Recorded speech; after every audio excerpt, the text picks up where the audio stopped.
Estás escuchando un podcast de la mano de Es tu ingeniero de Teleco.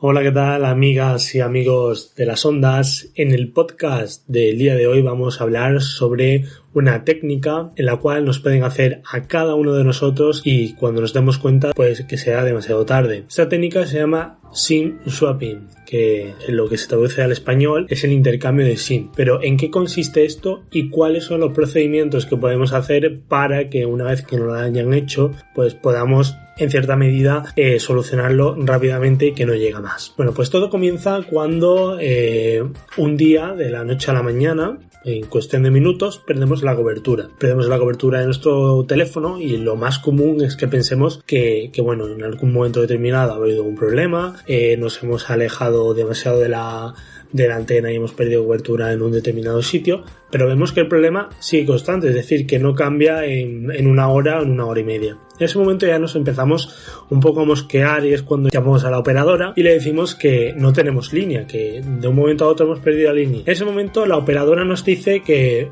su línea está funcionando correctamente, es decir, no tenemos constancia de que su línea tenga ningún problema. Ahí ya tenemos que empezarnos a mosquear un poco. ¿Por qué? Bueno, pues que en ese momento que ha pasado una hora, posiblemente tus cuentas bancarias, tus redes sociales y todo lo que tengas definido en tu teléfono móvil con un factor de autentificación que use el número de teléfono, pues posiblemente lo estén utilizando para robaros de toda vuestra información. ¿Cómo es posible esto? Bueno, pues esto es posible porque los crackers, es decir, las personas malas, porque recordemos que los hackers son personas buenas, bueno, pues los crackers han suplantado tu identidad para conseguir tu tarjeta SIM, es decir, ellos llaman a la operadora con vuestros datos, pero ¿cómo obtienen nuestros datos? Pues básicamente en el cuestionario que rellenamos para ganar un iPhone 13 o un coche, ¿vale?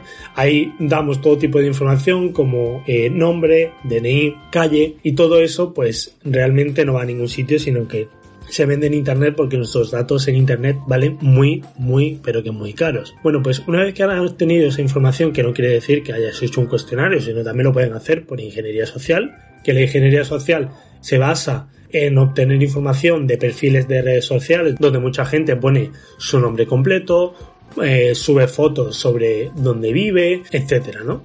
Bueno, pues una vez que han recopilado toda esta información, lo que hacen es llamar a la operadora y se hacen pasar por ti, es decir, tienen tu nombre, tienen tu DNI, tienen tu calle y la operadora básicamente con ese tipo de datos ya hace un reconocimiento como si fueras tú. En ese momento se hace el proceso de intercambio de tarjeta SIM, es decir, bueno, pues el cracker puede decir que ha perdido su tarjeta SIM y que, bueno, pues se la han robado y necesita una nueva o simplemente se ha deteriorado. Bueno, pues con el deterioro de la tarjeta pues te vuelven a enviar una tarjeta nueva. Bueno, pues imaginemos que han pasado el filtro en el que se hacen pasar por ti y consiguen que les envíen la tarjeta. Bueno, pues ellos recibirían la tarjeta y en el momento que ellos reciben la tarjeta y la activan, tú dejas de tener línea o incluso un poquito antes dejas de tener línea. ¿Qué ocurre? Bueno, pues que cuando ellos tienen esos datos, tienen esa tarjeta y tienen acceso a la información de esa tarjeta, pues pueden acceder a nuestras cuentas bancarias, pueden acceder a nuestras redes sociales. ¿Por qué? Porque el factor de autentificación, el factor de doble autentificación, lo que hace es enviar un código a nuestro número de teléfono. ¿Pero qué ocurre? Pues que nuestro número de teléfono, el número de teléfono no lo tenemos nosotros, sino que lo tienen los hackers. La información que va a recibir ese número de teléfono la tienen los crackers. Entonces, con esa información, con ese código que reciban, pues pueden entrar en nuestro banco porque para solicitar una nueva contraseña le va a llegar un PIN al número de teléfono y en nuestras redes sociales pasa lo mismo. ¿Cómo podemos solucionar esto? Bueno, pues en gran medida no podemos solucionar nada porque una vez que tienen nuestros datos, las operadoras hoy día pues son muy vulnerables a este tipo de situaciones. ¿Por qué? Bueno, pues porque la información que nos piden para realizar determinados trámites no es gran cosa. Es decir, teniendo nuestro nombre, teniendo nuestra dirección, teniendo nuestro DNI, pues básicamente ellos no pueden comprobar que seamos nosotros o no los que estemos en al otro lado del teléfono, y esto en sí no es una vulnerabilidad porque no se está hackeando nada ni se está haciendo, por decirlo así, ilegal, aunque sea totalmente ilegal, pero realmente no ocurre eso. Entonces, mi recomendación a la hora de evitar este tipo de fraudes, este tipo de hackeos, pues es que deis la menos información posible a personas que no conozcáis de nada, e incluso ofertas de trabajo que no veáis que son lógicas, que no se oferta, o sea, que la empresa no se sitúe en vuestra localidad y os pidan muchos datos, o incluso os pidan que enviéis vuestro currículum donde aparece toda vuestra información, incluso una foto vuestra. Y bueno, pues básicamente sería eso: no deis información a personas que no conozcáis, y a personas de vuestro círculo cercano, aunque sean círculo cercano, pues tampoco deis datos, porque a lo mejor ellos pueden tener datos sensibles sobre vosotros.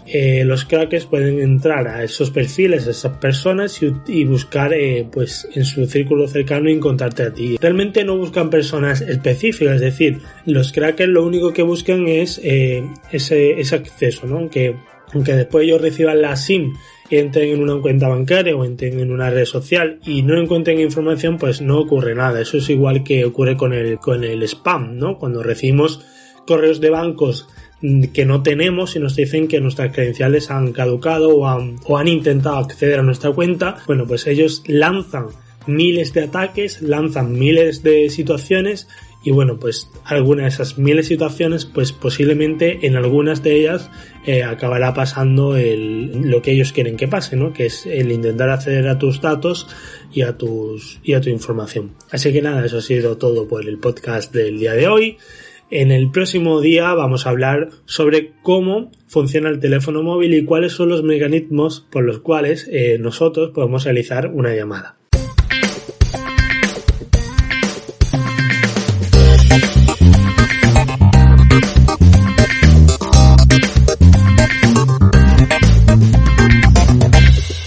Estás escuchando un podcast de la mano de Es tu Ingeniero de Teleco.